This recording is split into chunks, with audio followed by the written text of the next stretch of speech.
जय हिंद सर। जय हिंद। सर, इस समय 2022 का विधानसभा का चुनाव है और मैं समझता हूं कि आचार संहिता के मुहाने पे खड़े हैं आप लोग जी। ऐसे में ये कयास लगाए जा रहे हैं फिरोजाबाद से टिकटों को लेके कि और तमाम गतिविधियां चल रही हैं।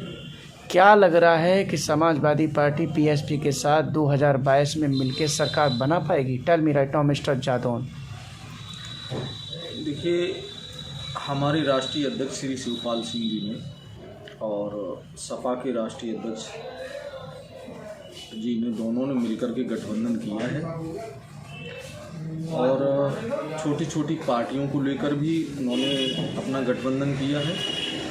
इससे ऐसा लगता है कि जैसे कि भीड़ दिख रही है और लोगों में उत्साह भी है। ऐसा लग रहा है कि अब की 2022 में ये गठबंधन जो है वो सरकार बनाएगी। एक मिनट सर, आपका सवाल का जो आपने जवाब दिया है एक बार इस पर जवाब ले लीजिएगा। गौर से सुनिए मेरे सवाल को।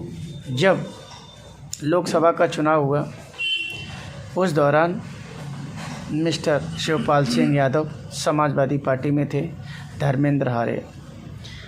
मिस्टर शिवपाल सिंह यादव समाजवादी पार्टी में थे, मोहतरमा डिम्पल हारी, फिर भी साथ थे तो मुख्यमंत्री की पत्नी फिरोजाबाद से आ रही, ठीक है। उसके बाद भी साथ थे आप, ऐसी अच्छे हारे। चलो उन्होंने, वो अलग बात है कि उन्होंने खुद हराया, उसके साथ वो खुद ही लड़े चुनाव उनके विपरीत। जब शिवपाल जी साथ थे तब दुर्गति थी, अब ऐसा क्यों लग रहा है कि वो बहुत बड़ी गति पैदा हो जाएगी? देखिए, जिसको लेके कहते सुनामी आ जाएगी, अब शिवपाल मिल गए तो अब बाढ़ आ जाएगी, समुद्र लुट जाएगा। 2019 के इलेक्शन में बसपा के साथ उनका गठबंधन था और मुझे जहाँ तक मेरा ये अनुमान है कि समाजवादी पार्टी को उस इलेक्शन में जाटा वोट बहुत कम मिले नहीं।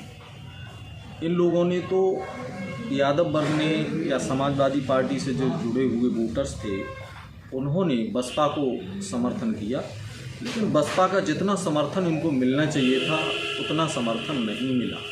इसी वजह से ये स्थिति सामने आई। जब आदमी फ्लॉप हो जाता है तो वो कोई ना कोई कार ढूंढता है अपनी जान बचाने के लिए। वही आज की तारीख में आप लोगों की कंडीशन है। ऐसे आप कैसे, किसी जाटव से पूछ के देखो, वो तो किसी बीएसपी वाले से पूछो, वो तो ये कह रहे कि हमने समझौता कर लिया इसलिए 10 आई, नहीं तो मेरी तो 20 आती। अब वो ये तो आपका पक्ष है ना, उनका पक्ष लेके देखो। मैं बताता हूँ ना, मैं पूछता हूँ ना बीएसपी वालों से, तो वो ये कहते हैं कि हमारी बहन जी ने गलत फैसला लिया, 10 नहीं हमारी तो 20 आती हैं। अगर सपा साथ में होती तो, सपा का विरोध था, मेरा विरोध थोड़ी था। अभी आगे बोलिए। आप 2022 के इलेक्शन में ये आइडिया लग जाएगा आपको कि उनकी 10 सीटें आई थी लोकसभा की और सपा की 5 सीटें आई थी। उसके हिसाब 5 नहीं सर, 2 सीटें कहिएगा, नेताजी की और अखिलेश जी की। वो जो 3 लोग हैं वो अपने आप में बहुत बड़े वर्चस्व सुधारी हैं। वो जिस पार्टी से जाएंगे उससे एमपी और एमएलए हो जाएंगे। उसके हिसाब से तो इनकी विधायक की सीटें कम आनी चाहिए, बसपा की ज़्यादा आनी चाहिए। तो 2022 के इलेक्शन में आपको दूध का दूध पानी का पानी हो जाएगा। आप देख लीजिएगा कि बसपा की सीटें विधायक की कितनी आती हैं और गठबंधन की कितनी आती हैं। इससे पूर्व में आप भविष्यवाणी तो नहीं कर सकते ना सर, ये तो इससे पूर्व में आप भविष्यवाणी नहीं कर सकते। ये अलग बात है कि मोहतरमा मायावती भी 4 बार की मुख्यमंत्री हैं। अगर आपकी पार्टी 4 बार की मुख्यमंत्री है तो मोहतरमा मायावती भी 4 बार की मुख्यमंत्री है। उन्हें आप हल्के में कैसे ले लिया आपने? उनका वोट साइलेंट वोट है और आपका वोट हु अल्लाह वाला वोट है। बिल्कुल साइलेंट वोट है उनका, मैं मानता हूँ साइलेंट वोट है, लेकिन कुछ व्यक्तिगत आदमी का कॉन्सेप्ट भी तो होता है। मेरी समझ में नहीं आ रहा सर।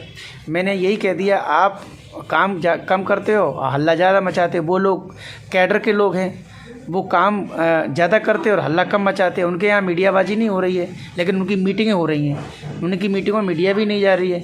उनकी अंदर जैसे आरएसएस की मीटिंगें होती हैं, ऐसे उनके भी जो संगठन है उसकी मीटिंगें हो रही हैं। ठीक है, अब इनका काम कम और हल्ला ज़्यादा, उनमें से आप भी शामिल हैं सर। देखिए ऐसा है, आप स्वयं देख लीजिएगा 2022 सर मुझे 30 के सवालों के लिए जाना जाता है सर। अभी इलेक्शन तो बिल्कुल कगार पे आई गए हैं। हाँ। अभी आचार संहिता लागू होने वाली है। हाँ। और उसके बाद में जैसे जैसे इलेक्शन निकट आएगा, हाँ। आपको आइडिया हो जाएगा। आप खुद ही देख लेना क्या स्थिति है उनकी। सारे तो उनके नेता छोड़ छोड़ के भाग रहे हैं। कहाँ स्थिति है? कौन सी ऐसी पार्टी जिसके नेता नहीं छोड़ के भाग रहे, उसका नाम मैं गिना देना शुरू करता हूँ। आप बताइए, जिस सपा के बता दीजिए, मैं छोड़ के गए मैं बता दूँ। बसपा के छोड़ के गए मैं बता देता हूँ आपको। भाजपा के छोड़ के गए मैं बता देता हूँ। ऐसी कौन सी पार्टी है जिसमें से नेता छोड़ के नहीं जाता? Tell me right now mister Awadhesh Jadaun. Shiva Rathore को 30 के सवालों के लिए जाना जाता। आपने ये कैसे कह दिया? आप पढ़े लिखे हैं सर, आप तर्क संगत बात करिएगा। ऐसी कोई पार्टी नहीं है जिसमें से नेता छोड़ के नहीं जाता है। बात सही है, अवसरवादिता है पार्टियों में। नेता ही अवसरवादी होते हैं सर, आप पार्टियों में नहीं। पार्टी कोई खराब नहीं है। पार्टी में जो काम कर रहे होते हैं वो नेता की सोच खराब है। नेता भी खराब नहीं है, नेता की विचारधारा खराब है। नेता खराब नहीं हो, उनकी नीयत खराब है। नेता खराब नहीं है, उनकी जो प्लानिंग है ना, हम और हमारा परिवार, वो खराब है।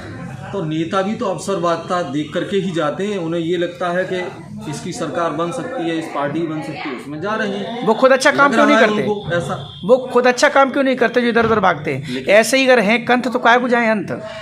लेकिन इतना जरूर है, मैं आपको बता रहा हूँ जी, आप देख लेना, वही होगा जो मैं बता रहा हूँ आपको। 2022 में केवल जो टक्कर होगी वो गठबंधन सरकार की और भारतीय जनता पार्टी की होगी। तीसरा कोई टक्कर में है नहीं। जादौन जी, मैं किसी पार्टी का प्रवक्ता नहीं हूँ, न सपा का, न भाजपा का, न बसपा का।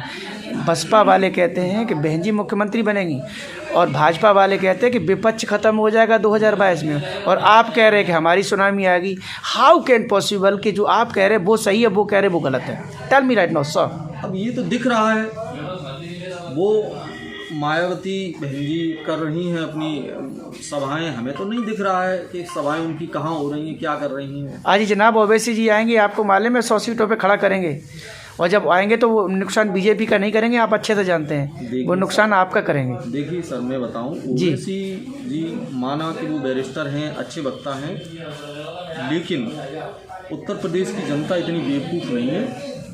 ओवैसी जी एक अपने कम्युनिटी पे केवल फोकस करते हैं और वो सर्व समाज को लेकर नहीं चल रहे हैं। जादौन साहब, आपका गणित बिगाड़ दिया बिहार में। ओबीसी जी को आप हल्के में न समझें। क्या बोला मैंने, एक बार प्लीज़ सुनिएगा।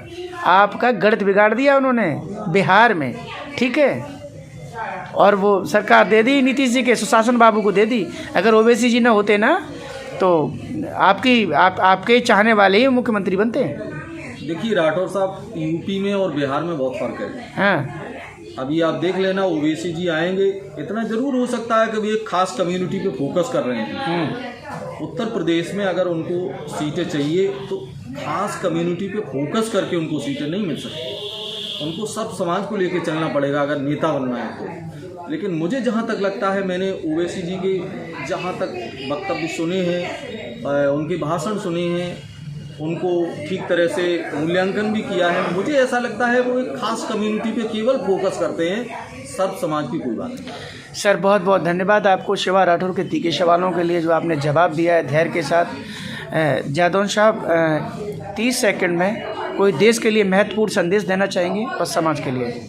देखिए, मैं तो देश के लिए ये संदेश दे रहा हूँ कि कोई भी पार्टी हो, उसके अच्छे कामों की हमेशा प्रशंसा करनी चाहिए और जो गलतियाँ हैं उनकी आलोचना करनी चाहिए ईमानदारी से।